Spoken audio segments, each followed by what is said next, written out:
No, your eyes do not deceive you.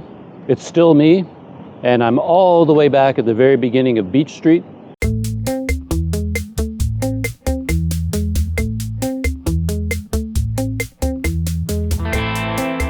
The problem is I have multiple cameras, and I did that walk with my Panasonic G85, and now I'm going to walk the entire length a second time using the 360 camera, and I'm just going to walk straight through. Here on Planet Doug, when you watch a video, you get bang for your buck. You get the same video twice. There's just so many interesting things. My other camera didn't capture it all. I wanted to see it all again with the 360 experience. And there is the Queen Victoria Jubilee Clock Tower. I guess her reign was from 1837 to 1897, or that was the Diamond Jubilee of her reign of 60 years. And that is the sign that I read to begin this walk down Beach Street. And from here, I struggled greatly to cross the road, and I'm going to try and cross it on the other side. And I think it's going to be equally challenging, but let's see what happens.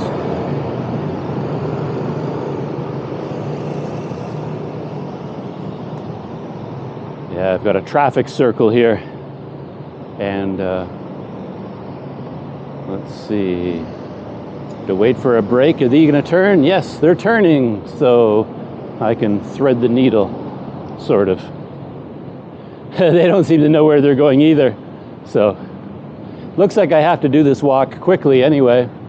Rain clouds are moving in, so it's going to keep me moving fast. Oh, look at that! I didn't even see that. There is a history of Beach Street sign over there. Oh my gosh. I am the king of signs. And because I was filming with a large normal camera, I missed it entirely. But with the 360, I spotted it. So I'm going to go over here and read this.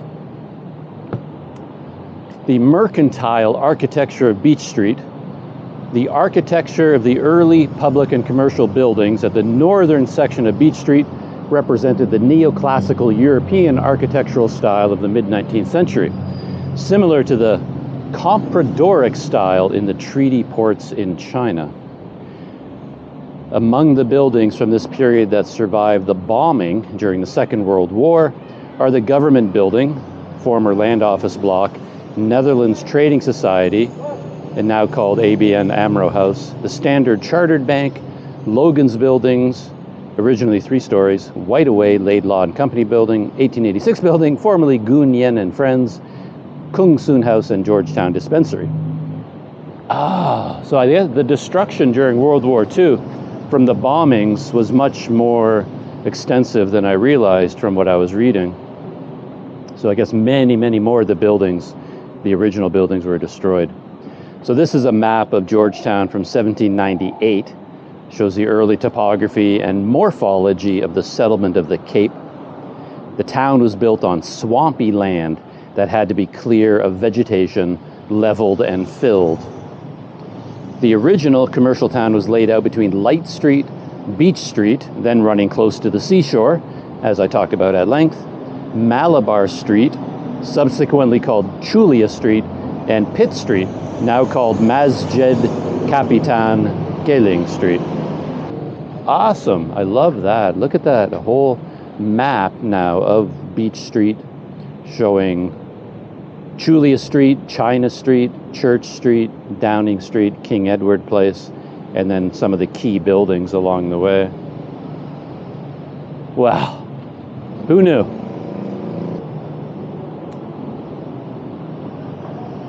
When I walked down the street, first time I was walking on the right-hand side. This time I'm going to cross over and walk down the left, taking my life in my hands once more, crossing the street.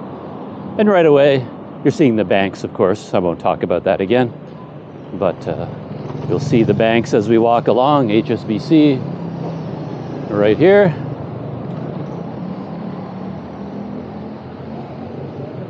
Look at that. I never even noticed the size of that building. Spaces, offices, co-working, meeting rooms. Interesting.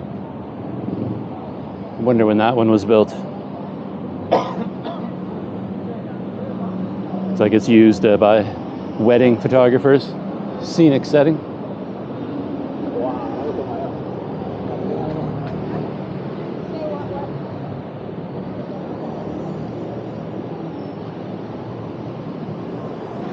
I saw this when I was walking down this time. Henry Alfred Neubrummer, 1871 to 1919, was the first 20th century architect to give Penang an image of a distinguished international seaport. He designed a number of Penang's major landmarks, such as the Bank of the Netherlands Trading Society, the Hong Kong and Shanghai Banking Corporation, and the Kapitan Kling Mosque and its minaret. Wow. A foreigner like that designing the mosque and minaret. That's interesting. Is it not? I think it's interesting. Logan Heritage Building over there.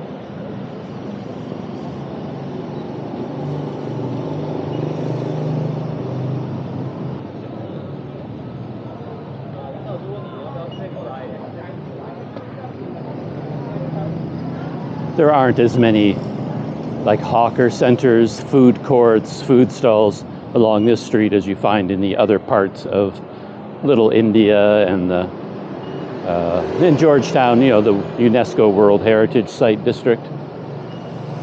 You'll mainly see restaurants here.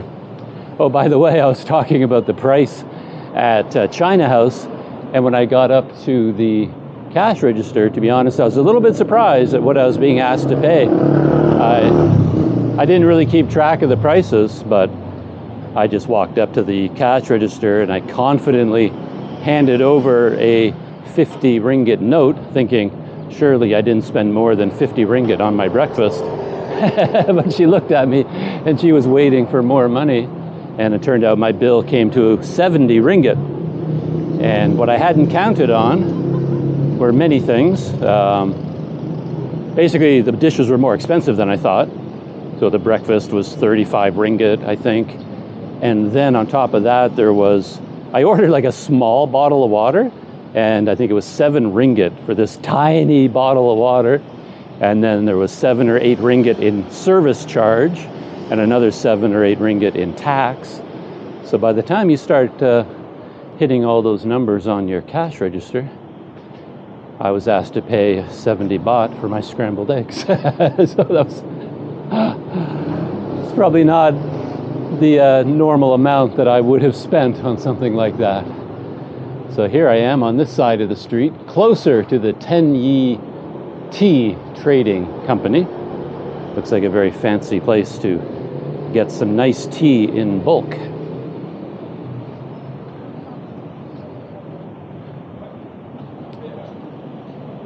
Yeah, I wouldn't casually drop in at China House again.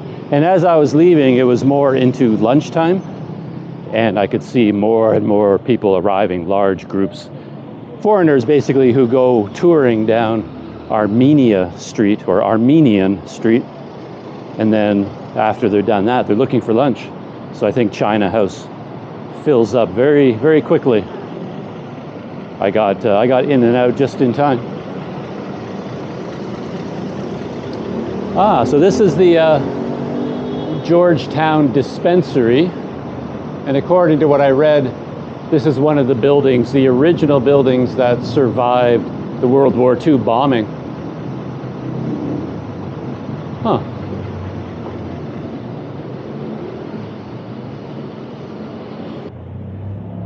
Yeah, interesting. Very good condition. I'm glad it survived the war. Again, I had no idea that the World War II bombing was as extensive as that sign implied. They didn't list the buildings that had been destroyed during the bombing.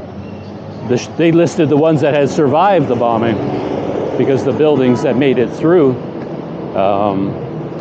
was a much shorter list. And this is another place I was thinking about checking out this morning, but I just ran out of time and energy. This is the Wonder Food Museum. And it's quite an interesting place, I think. I mean, it looks like a little bit of a tourist trap kind of place, if I can say that. I mean, Penang has quite a few of these, museums that they make because tourists, we need things to do, we need places to go. So there's like the 3D glow-in-the-dark museum. There's the upside-down house museum, the House of Mirrors, the maze, these sorts of things. And Wonder Food seems like it might, fit into that category. But when I looked at it online, it actually looked kind of interesting. And if you wanted to find out about Malaysian food in particular, all the different dishes and the styles and the history, it seems like it would be a useful place to go. But look at this. Merobond Paints, Lum Chun Company. An amazing storefront. Look at that. I don't know what it is. I just glanced through the door.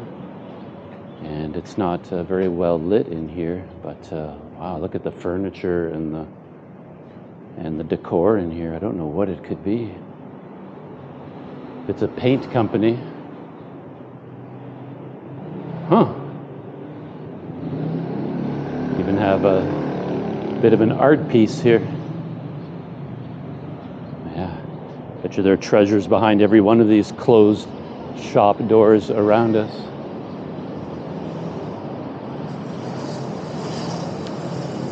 And there's a sign for Little India. Very interesting area. Be nice to do a video walkthrough of Little India as well. I kind of cycled around those streets the other day when I had the Brompton out, but it was a kind of a casual just ride up and down a couple of the streets. But yeah, it's a very interesting place. A lot going on there. Very colorful, kind of exotic and glamorous. Very cool.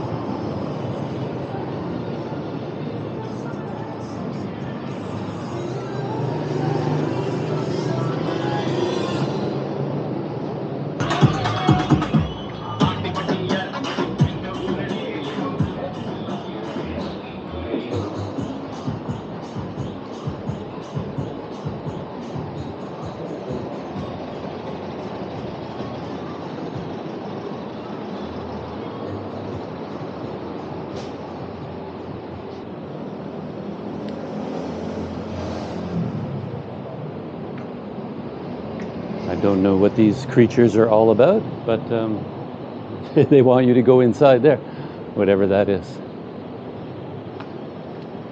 As I was having my breakfast, I remembered one history fact I can add to the I'll bet you didn't know this about Penang category. And that is when the British returned and, quote, liberated Penang, it was actually the first state in Malaysia that was liberated from the Japanese. So they came here first, or the Japanese surrendered here first, and then they moved on throughout the rest of the peninsula, but Penang was the very first after World War II. And as I was walking by here, I noticed that this central fire station from 1908 has been turned into some kind of a museum. I'm not entirely sure it functions as a real fire department anymore. Maybe it does. On this sign it says, in 1908 they decided to build new fire stations, equip and maintain their own fire brigade, which until then was handled by the police. As a result, Central Fire Station was built. Okay, this one. It remained as the Central Fire Station until 1964, when the newly completed fire station at Perak Road took over its role. So if I'm understanding that correctly, this is the very first separate and official fire station on Penang from 1908. Let's take just a quick look inside. I'm not going to spend a lot of time in here, but see what they have on display. All the different fire hoses, the things you put on the end to get different sprays depending on the type of fire you're fighting. Oh, that's interesting. They actually have some photographs of some of the larger fires that they've had in Penang.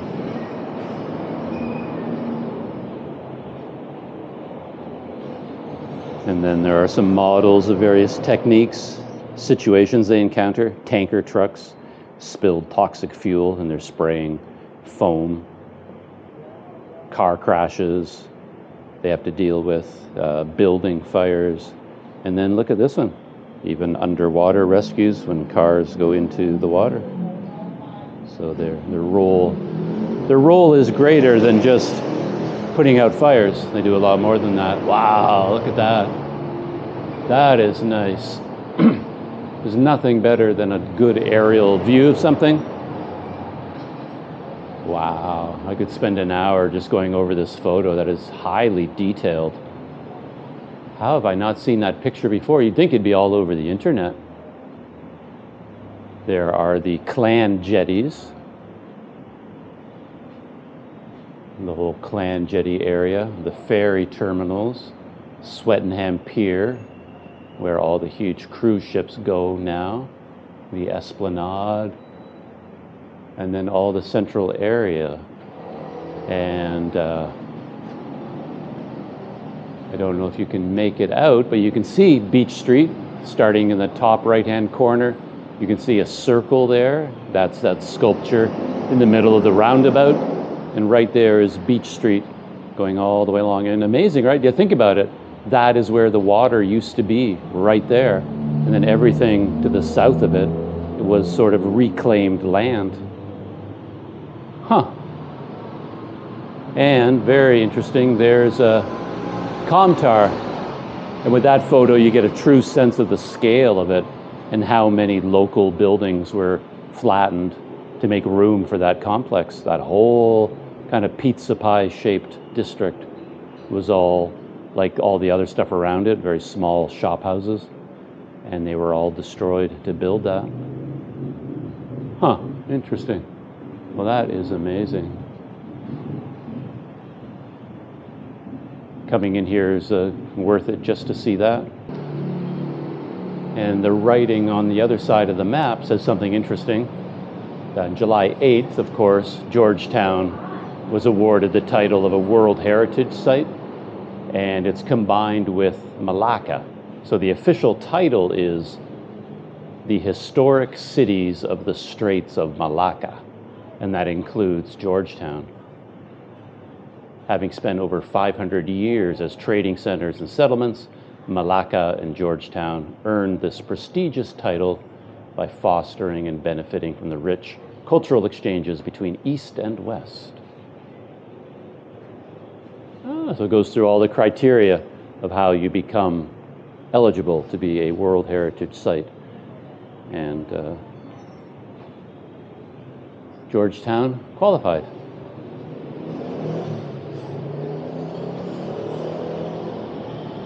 I like the bicycle, of course. Pannier racks with special compartments for fire hoses.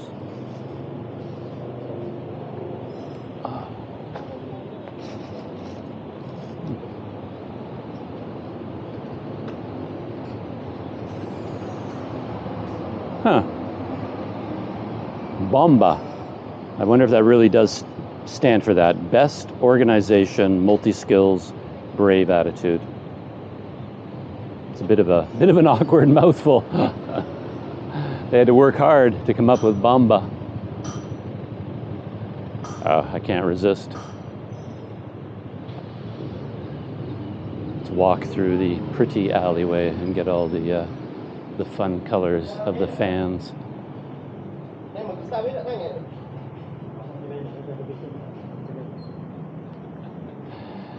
And we have people that are smarter than the people who live on Planet Doug. They do the intelligent thing, and they get people to ferry them around on bicycles, so they don't have all the hot work of walking. I'm so jealous.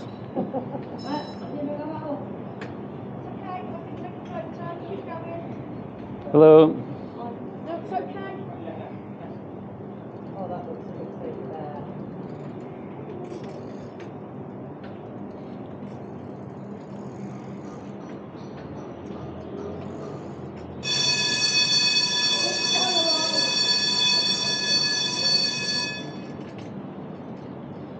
Probably means it's lunchtime.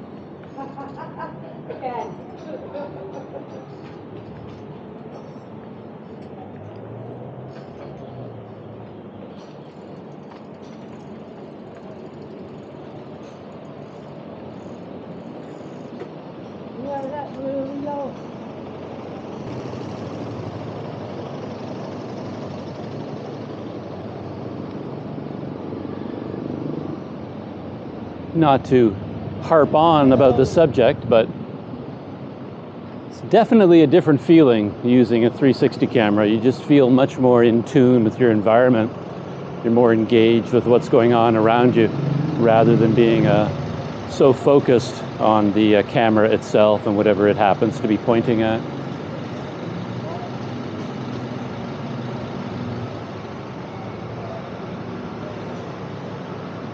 Art Lane. Wow, this is interesting. Should take a walk down here.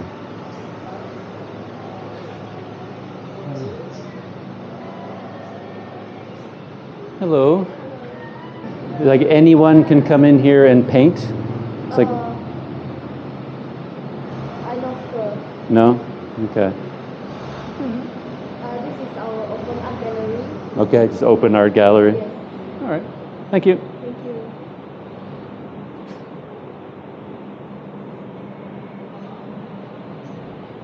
Oh, I wasn't intending to do a deep dive into anything that I saw along the way, but why not? I'm here. Yeah, it feels like an open art gallery concept where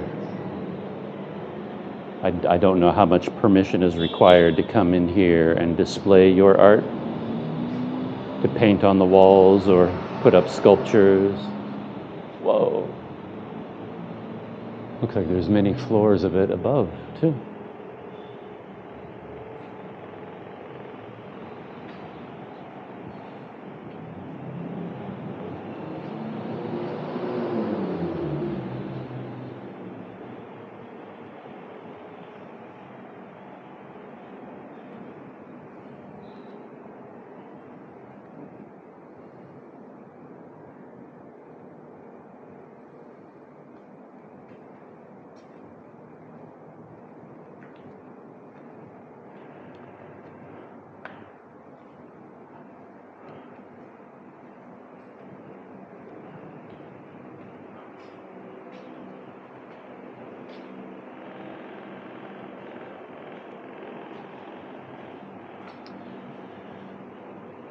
There's a expression. No one said you had to be a size 0 to be a mermaid.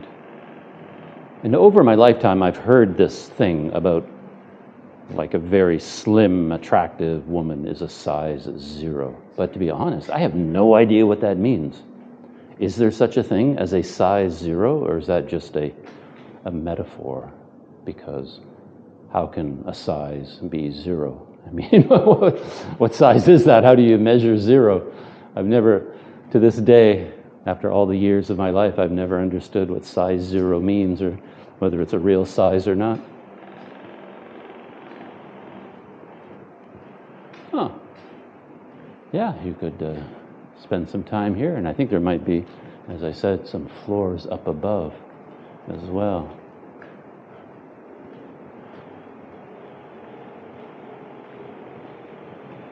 Ah, it's blocked off at the bottom, so it's not open to the public.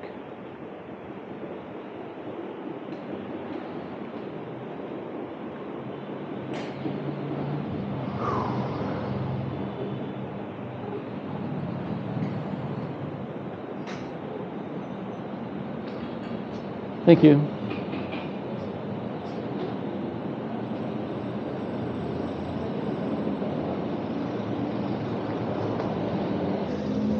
One issue with these long walkabouts is always battery life.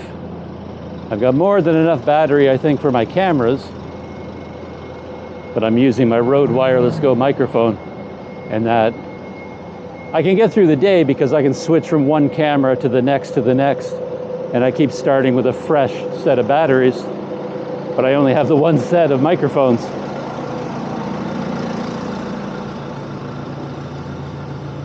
And here we are, back at my infamous 70 ringgit scrambled eggs.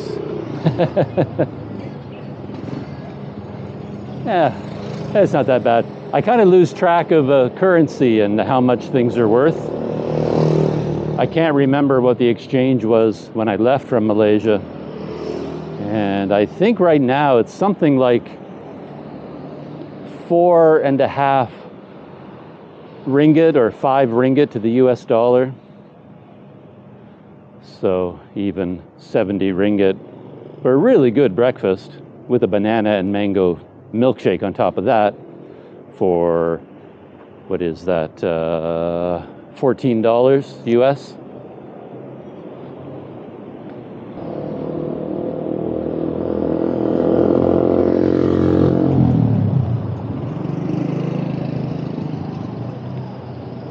And that is the famous Armenian street.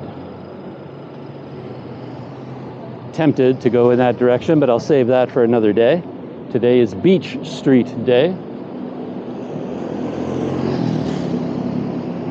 I might go there on a Saturday morning when it's nice and busy. I just kind of want a lot of people to be around. Have a lot of crowds. Everything will be open and bustling, so I think I might go there Saturday morning.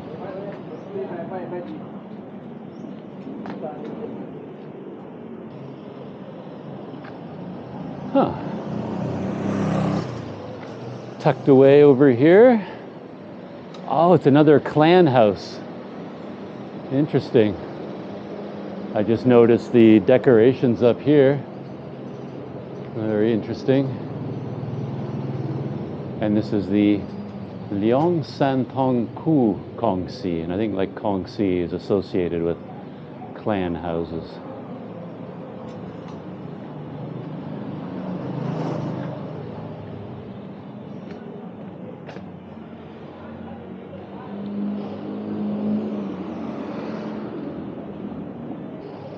And now it's a race against time as Doug walks faster and faster to get to the end of Beach Street before his microphone battery dies. Yeah, I was looking at the Rode Wireless Go 2. It's here in the shops, even in the Penang, even on Penang. And it's the new version of the microphones that I use, except the new one has 2 microphone transmitters connected to the same receiver, which would be quite handy. You can put a microphone on yourself, and then you can put a microphone on a second person and record both of you at the same time or in another location.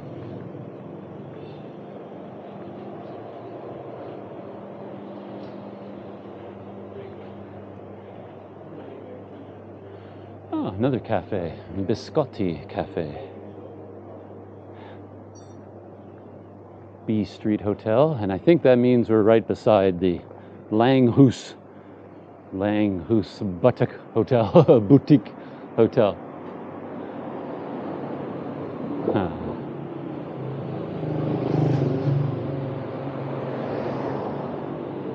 And we've almost come to the end. One funny thing, when you're shooting YouTube videos, I guess shooting any videos, whether they're for YouTube or anywhere else, you do end up doing some odd things. You just can't help it, because I have my Rode Wireless Go microphone under my shirt, and people can't see it, it's hidden there. But when I want to check to see whether the battery's still working, I have to look down my own shirt and see if there's still blue lights on the microphone. So I'm constantly stopping on street corners, from time to time. And then I pull out my shirt and I look down my own, looking down at my own chest. And people must wonder what the heck I'm doing. And when I started this walk, I had a chest harness on because I mounted the camera on a harness on my chest. But it was getting really hot and uncomfortable underneath, against my skin, underneath my shirt. So I thought for this walk, I would remove the chest harness. So there I am in front of the Queen Victoria Jubilee Clock Tower, stripping down to the waist and removing this weird black strap I have around my chest, and then putting my shirt back on. Of course, I looked around just to make sure that there weren't any sensitive family groups passing by right at that very moment. But I was right out in the middle, right out in public, so, well, GTW Bike Shop. It's got a collection of repairs to do there. And this is it, the end. La Beau Pantai, and then Beach Street. As I pointed out, all the names are used here. Chinese names, English, Malay.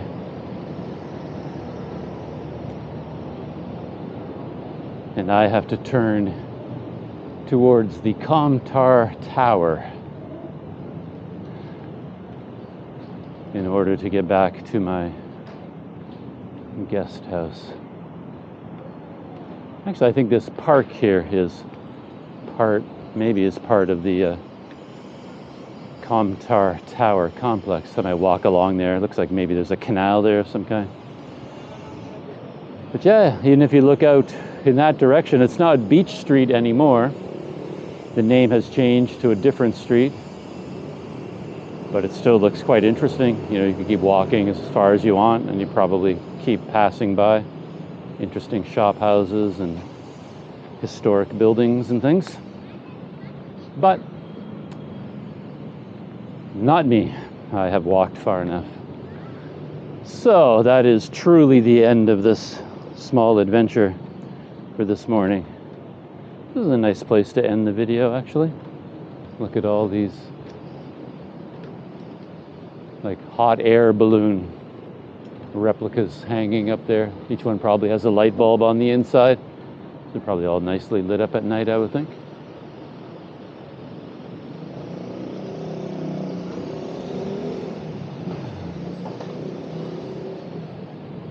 All right, so I'm going to call a halt to the proceedings here, and I hope that was worth it. I enjoyed that, walking down the full length again with a 360 camera instead of with the Panasonic.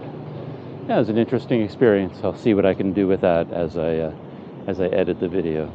That's it for sure. I'm shutting down, and if you enjoyed that, come back to Planet Doug, and I'll see you in the next video.